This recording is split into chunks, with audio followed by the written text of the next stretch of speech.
Welcome back. I'm Tony the Technician, and today we're going back into the Harbor Freight website and checking out some of the new tools that they've released over the last couple weeks. I like to do these videos every 2 to 3 weeks, and we just quickly go over some of the new tools that have been released recently. We start at the top of the list because those are typically the newest tools or most recent tools released, and then the further you go down the list, the kind of older they get, and the list goes on for quite a while. So the further you scroll, the not so new the items actually are. But we will start at the top and we'll go to where I started the last or previous video we did for new tools at Harbor Freight.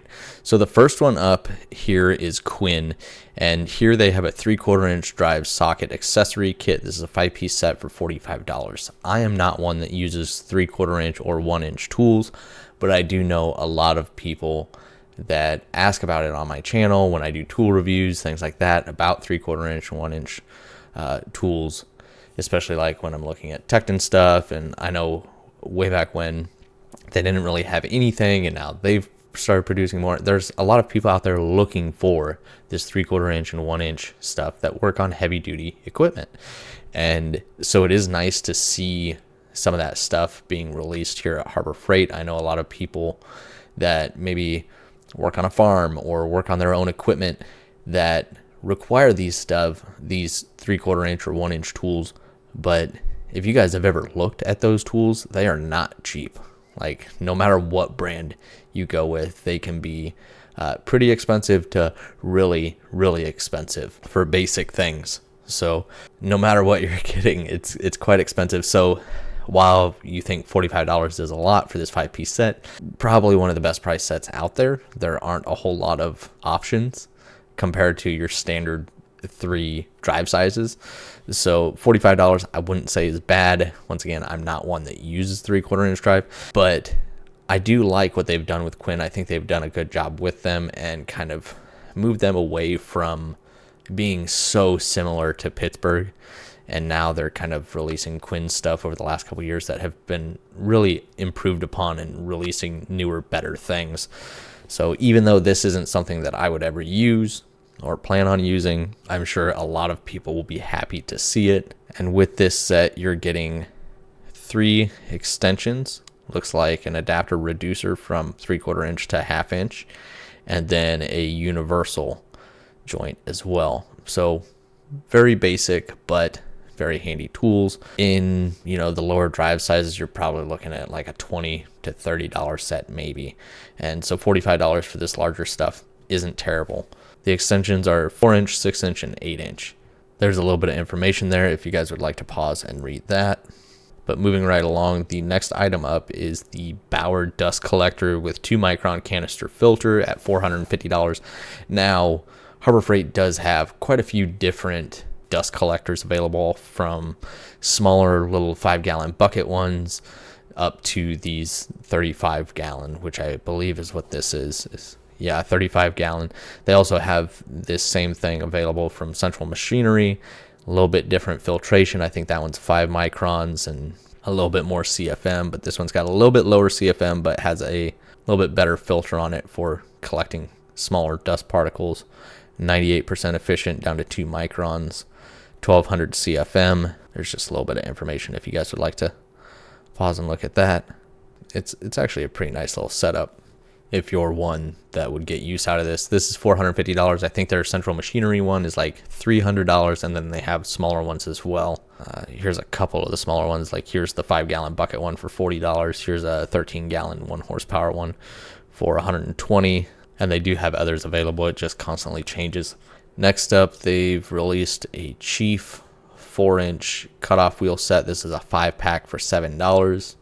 Not one that I've ever used. Then they've released some Vulcan MIG welding contact tips, a 10-pack for $10. Here they have a Predator generator storage cover. This is a large one for some of those larger generators for $18. I don't think that's a bad deal, especially if you don't have somewhere to store it, a good indoor place to store it. At least here you have a little bit of protection. And even if you do store it inside, if it's being stored for long periods of time, it's always nice to just kind of have it wrapped up. I don't think $18 is too bad. Here they have the Doyle 14-ounce titanium milled-faced framing hammer for $60. So definitely not cheap for a framing hammer, but it does have the wooden handle. Some people really prefer that over like a fiberglass handle or anything else. And then it is a nice titanium head. As you can see there, it's got the built-in magnet for holding that nail, for starting them, the milled face. I think it's a pretty nice hammer, but I haven't really compared titanium hammers or their pricing, so I don't really know if that's a good deal. But I do know, just like Icon's dead blows and stuff, ball peen dead blows, while they are nice hammers, you can get USA made ones from other companies for the same price. So even though this might sound like a good deal, definitely check out, if you're in this line of work that you may use these, you probably already know what brands are available, which ones are good deals. If this is a good deal, this might not be too bad of a deal. Here it compares it to a stiletto for $85, so you're saving $25.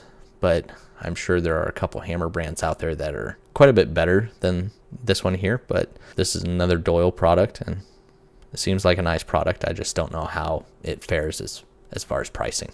Here's the Doyle 16-ounce steel nailing hammer. It's a little bit different design here without the wooden handle. And this one is $20. It doesn't seem like too bad of a deal. But Harbor Freight does have a large selection of hammers.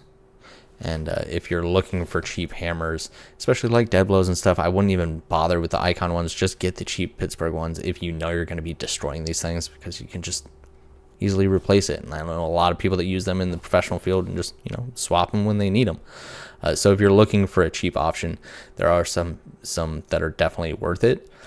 And then there are some that really push the pricing that you should do your research on before purchasing, because if you're looking for good quality, instead of buying the most expensive one at Harbor Freight, you can usually for, $10-15 find a better product from another brand. So it's just doing your research, but I don't think this is a bad deal. Here they have the Maddox universal hydraulic brake flaring toolkit. This one is $300, which isn't terrible when it comes to this size or design of brake flaring toolkit.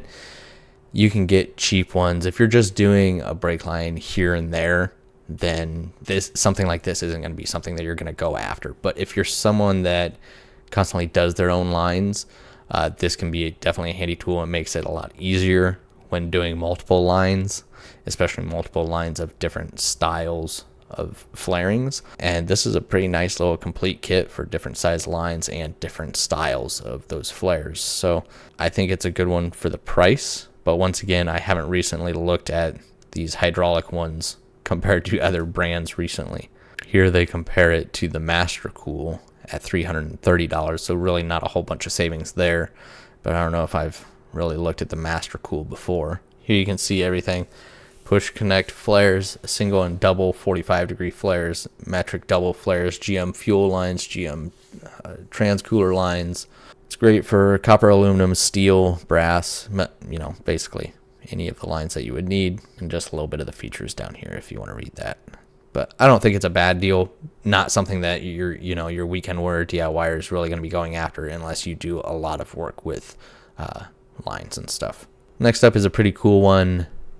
I've seen this from more the bigger name brand cordless tools out there, but this one's pretty nice as well. I think if you're looking for a smaller version, I've seen like 1,000 watt inverters and like 1,600. I think DeWalt has a 1,000. I think Milwaukee has like a 1,600 watt. This is basically a smaller version of that. This is a battery powered power inverter. So you would use one of the Atlas batteries, plug it into this, and here you have a on-hand little power inverter for up to 300 watts. So you can charge phones, laptops, your camera batteries, maybe some lights, things like that. Not huge. You're not going to be running any big power tools off of it or anything. If that's the case, probably just if you already have the Atlas battery, you probably already have their work tools of some sort. This is at $80, which isn't terrible. I think some of the larger battery powered power inverters are, a couple $200-300. Here they compare it to the Ego, which is another smaller one for $150. So this uses the Atlas 40 volt or 80 volt battery to charge smartphones, tablets, laptops, fans, lights, projectors, radios, TVs. You can use this for quite a bit. A lot of things run under 300 watts. The things that it basically won't run or run for long are things with heating elements or high starting wattage. So if you have like an angle grinder or a circular saw, something that's going to have a large spike on startup, it's going to blow past that 300 watts, and it's not going to run something like that. But for charging, you know, smaller items or powering smaller items like lights and fans and things, those aren't going to have a huge spike at startup or anything like that. So it's going to be really good for that. I can definitely see where this would be handy for a lot of people, and cheaper. If you already have the Atlas batteries, it would be cheaper than just going out and buying like a power station or something along those lines. But I think if you already have some Atlas tools and those batteries, then it could be a handy tool. Let me know your guys' thoughts. In the last video, we went over one of these covers, but it was for their larger canopy. This is for their cheaper canopy. And this is a $29 replacement. If we look down here, you'll see the replacement for the more expensive one. But I don't think $29 is too bad. I want to say this whole canopy, or this whole easy up, is something like $60 or $70. They have a 1/4 inch extended air die grinder from McGraw for $30. Hall Master vehicle mount rubber tool clamp. These are handy if you're, you know, carrying around shovels, axes, you know, anything like that. They can be handy. Here they have a Warrior 3/4 inch 5-flute countersink bit for $5. Probably not bad if you just need to, you know, run a countersink every now and again. Here they've finally released another kit, which I'm liking to see there at Harbor Freight. Before, you could only buy the tool, then you'd have to buy the battery and charger separately. And within the last, I'd say 2 years, year and a half, 2 years, they've finally started doing kits, is what a lot of people wanted to see. So here we have their 1/4 inch impact with a battery, 1.5 amp hour battery, and a charger for $70, which isn't bad at all if you just need a small little impact driver. Something like this from one of the bigger name brands, it's going to be, you know, a $100 little kit. So I don't think this is bad for a brushless impact driver. I'm not one that will go out and buy a different brand tool. I have 2 brands that I use, and that's it. But I think if I didn't have any power tools, I was weekend warrior DIYer, I wouldn't be afraid to buy the Bauer or Hercules lineup for anything that I would do. If I got in the professional field, yeah, I'd start looking, you know, maybe into something a little bit with a bigger lineup. But I don't think this is bad at all. Let me know your guys' thoughts down in the comments. I'll leave this up for a second so you guys can pause and take a look. But it's a pretty impressive little impact driver for its cost. And $70 for the set, I don't think is a bad deal. Here they have the 30-inch one-drawer service cart at $129 or $130. The member deal expires on the 31st for $100. And I think all they've done here is add new color options. So yellow would be the new color option. I think they just recently added another color to it a couple weeks ago too. So now they have available in red, gray, black, blue, green, orange, yellow, and white. And then the last couple items are just a couple of blades for the oscillating multi-tool. These are from Hercules. You got a bimetal half moon blade and a plunge and linear cutting blade, both for $10 each. And then this is where we started the last video with the automotive floodlight and stuff like that. So a couple decent little items and changes there at Harbor Freight. I like that little inverter if you already run the Atlas lineup. I like to see more tools being released as kits because that's what a lot of people want. I think the brake flaring toolkit is really nice for those that do a decent amount of work with them. And then I know a lot of people are going to be happy that they're releasing more 3/4 inch stuff for those that work on heavier, bigger equipment. So let me know your guys' thoughts for this video. I really hope you guys enjoyed. If you guys did, make sure to smash that thumbs up. And if you guys haven't subscribed, make sure to subscribe. And I'll see you guys next time.